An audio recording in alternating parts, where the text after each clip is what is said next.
Hey everybody, this video is going to be breaking down and responding to the response videos from Ashley Mardell's latest video, Hey Anti-Feminists. So I guess this video is also aimed towards the anti-feminists or whatever they want to be called.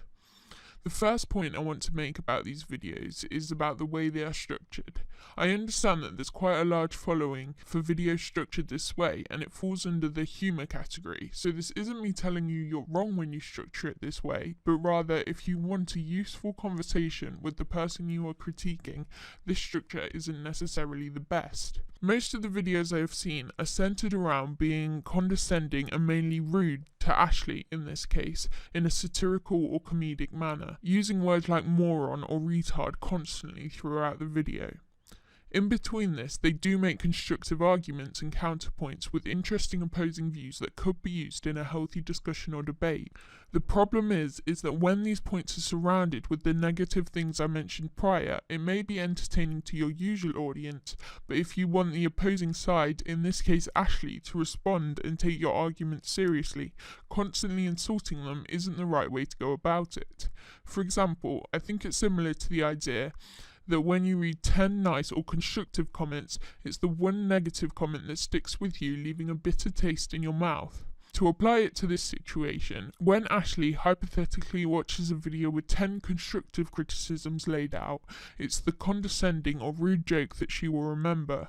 And you can't blame her for that. This isn't to knock her intelligence, it's simply how a lot of people's brains work, mine included. So if you're simply making videos to get views and make people laugh, great, keep doing what you're doing and don't bother about anyone's feelings. But if you genuinely want an interesting and constructive dialogue between the two of you, you can't use this format and then pretend it's Ashley who's the one stopping the conversation from being a healthy debate.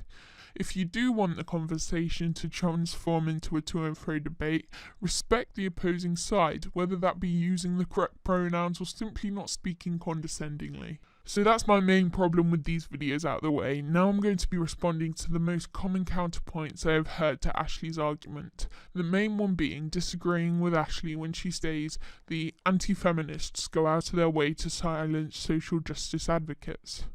I'd like to respond to this by discussing intention and outcome. I do believe that initially these anti-feminist channels did not want to silence feminists, or anyone for that matter. I have heard many of them speak passionately about freedom of speech, and I don't believe these words are hollow. However, the outcome of the videos they have made do suggest to the subject of the videos, in this case Ashley, that this is what they wanted to do. You can bang on forever about how a few mean comments and dislikes aren't silencing anyone, but it would be untruthful to ignore the fact that while the outcome of these videos may not initially silence anyone, they do work towards discouraging this kind of content being made.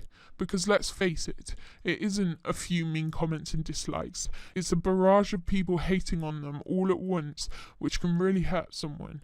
You can tell me that it wouldn't affect you all you want, but honestly, although these channels claim to know what it feels like, I have never seen an anti-feminist channel receive so much targeted hate all at once to the extent that social justice advocates have to deal with as of late, and that's simply because of what's popular on YouTube at the moment. Even if I'm wrong with that statement, honestly I find it irrelevant to you saying the hate wouldn't affect me. I mean, good for you I guess, but we all know that everyone's different by now, and that's not a bad thing.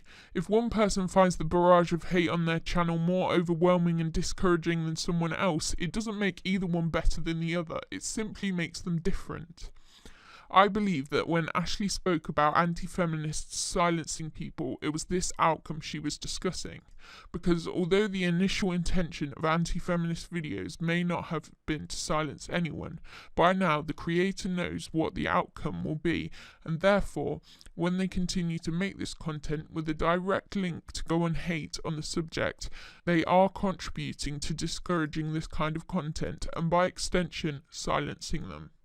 I don't believe any individual anti-feminist content creator that I know of wants social justice advocates to be silenced. However, I do believe that this is the outcome of the community as a whole to a certain extent. It's probably right about now that anti-feminist content creators will start taking shots at the fact that they don't control their audiences and it's not their responsibility what their audiences do, and they can't stop people hating on the SJW channels. They have a right to do what they want, which, yes, to a certain extent is true. Many content creators now include disclaimers at the beginning of their videos or in the description saying that they don't condone hating on the channel. To me, this just sounds like they're covering their own backside though, especially when a few lines down in the description is a link for people to go and do exactly what they've just said they don't condone.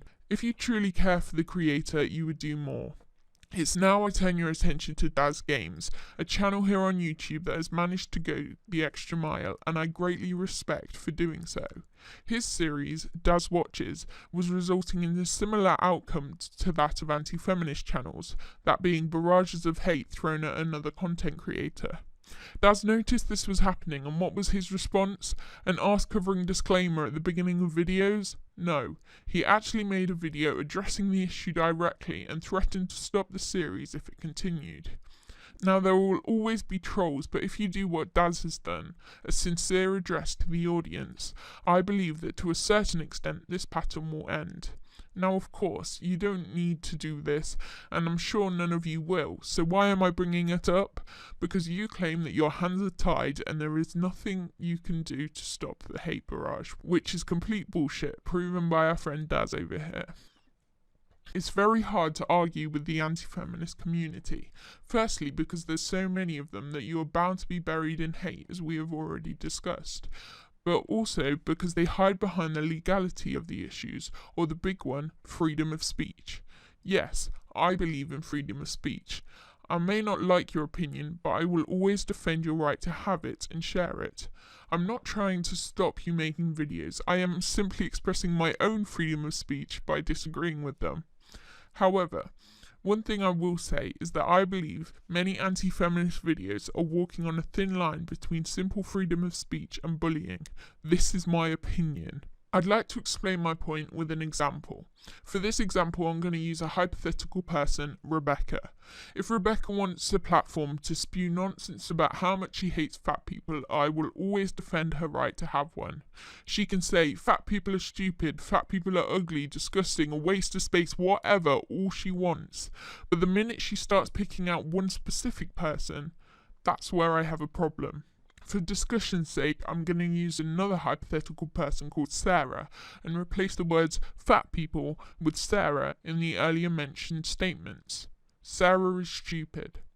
Sarah is ugly. Sarah is disgusting. Sarah is a waste of space. Do you see where the distinction is made?